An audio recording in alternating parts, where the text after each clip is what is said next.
સુરતની સિંગણપોર પોલીસે ચોરીની 6 મોટરસાયકલ સાથે એક ઇસમને ઝડપી પાડ્યો હતો. પોલીસ તપાસમાં વાહન ચોરીના કુલ 5 ગુનાના ભેદ ઉકેલાઈ ગયા હતા.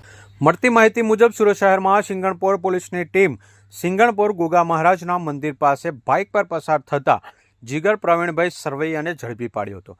પોલીસે તેની પૂછપરછ કરતા તેણે સિંગણપોર, ડભોલી, કતારગામ અને ચોક બજાર પોલીસ સ્ટેશનના અલગ અલગ વિસ્તારમાં 5 મોટરસાયકલની ચોરી કરી હતી. જે બાઇક તેણે ડભોલી ગામ BRTSના બાજુમાં આવેલા તળાવ પાસે આવેલી અવાવરૂ જગ્યાએ રાખી હોવાની કબૂલાત કરી હતી. આમ પોલીસે ₹1.20 લાખની કિંમતની કુલ 6 બાઇક અને એક મોબાઈલ મળી કુલ ₹1.42 લાખનો મુદ્દામાલ જપ્ત કર્યો હતો.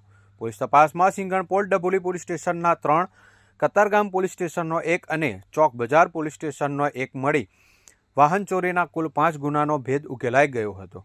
પોલીસના જણાવ્યા અનુસાર પકડાયેલો આરોપી અગાઉ ગેરેજમાં મિકેનિક તરીકે કામ કરતો હતો, જેથી મોટરસાયકલ ચાવી વગર ડાયરેક્ટ ચાલુ કરી ચોરી કરવાની ટેવવાળો છે.